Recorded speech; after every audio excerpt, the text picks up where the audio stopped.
इस वीडियो में हम बिल्कुल बेसिक से सीखेंगे वो हम किताब पढ़ते हैं इसका ट्रांसलेशन क्या होगा।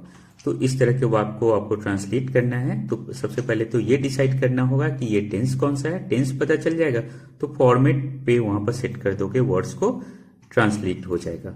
हम किताब पढ़ते हैं ये सिंपल प्रेजेंट टेंस है, क्योंकि किसी भी वाक्य के लास्ट में अगर ता है, ते है, ती है इस तरह के शब्द मिले तो समझो वो सिंपल प्रेजेंट टेंस है। सिंपल प्रेजेंट टेंस का ये फॉर्मेट होता है, सबसे पहले सब्जेक्ट होगा, उसके बाद वर्ब। वर्ब दो तरीके में से कोई भी हो सकता है सब्जेक्ट के अकॉर्डिंग, या तो वर्ब का फर्स्ट फॉर्म यूज होगा या वर्ब में एस ऐड होगा, और लास्ट में ऑब्जेक्ट। यहां पर हम का इंग्लिश होता है वी, तो वी के साथ वर्ब का फर्स्ट फॉर्म यूज होगा, वी रीड बुक्स, इसका ट्रांसलेशन हो गया। अब आप मन में सोच रहे हो कि वर्ब का फर्स्ट फॉर्म कब यूज होगा और एस कब लगेगा, तो उसके लिए ये रहा एक छोटा सा लिस्ट। जब सब्जेक्ट के रूप में ही, शी, इट या कोई नाम रहे तो वर्ब में हम लोग एस ऐड करेंगे, और जब सब्जेक्ट के रूप में आई, वी, यू या दे रहे तो वर्ब में एस ऐड नहीं करना है, वर्ब का फर्स्ट फॉर्म ही होगा वहां पर।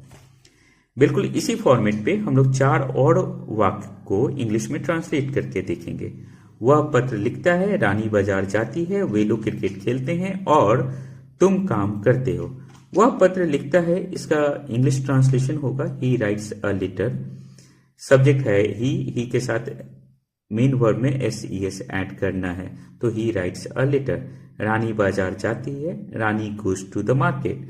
वे लोग क्रिकेट खेलते हैं, दे प्ले क्रिकेट। यहां पर देखो सब्जेक्ट के बाद वर्ब का फर्स्ट फॉर्म यूज हुआ है, प्ले होगा, ठीक है ना, क्योंकि सब्जेक्ट के रूप में आई, वी, यू, दे में से दे है। तुम काम करते हो, यू वर्क। सिंपल सा है इसका ट्रांसलेशन। अब इसी का हम लोग निगेटिव और इंट्रोगेटिव भी देख लेते हैं। वीडियो के डिस्क्रिप्शन में एक बहुत ही अच्छी बुक, ट्रांसलेशन की बुक का मैं लिंक दिया हूं। इस बुक में बिल्कुल बेसिक से एडवांस लेवल तक के ट्रांसलेशन के कॉन्सेप्ट सिखाए गए हैं, परचेज आप कर सकते हो। हम किताब पढ़ते हैं, इसका तो हो गया। हम किताब नहीं पढ़ते हैं, नहीं के लिए आपको डू नॉट या डज नॉट का यूज करना होगा, लेकिन वी के साथ हम लोग डू नॉट का यूज करेंगे, तो we do not read books. क्या हम किताब पढ़ते हैं, इसका ट्रांसलेशन होगा डू वी रीड बुक्स, ठीक है। यहां पर जो हेल्पिंग वर्ब है सब्जेक्ट के भी लेफ्ट साइड में चला जाएगा। अब आपके लिए एक टेस्ट भी है, मैं पटना जाता हूं, इसका ट्रांसलेशन क्या होगा, आई गो पटना या I go to Patna. Option A और बी में से कौन सा सही होगा आप बताओगे कमेंट सेक्शन में। चैनल पे नए हो तो सब्सक्राइब जरूर कर लो, वीडियो को भी लाइक कर लेना, क्योंकि इस चैनल पे आपको बेसिक लेवल के ट्रांसलेशन और स्पोकन इंग्लिश के वीडियोस मिल जाएंगे।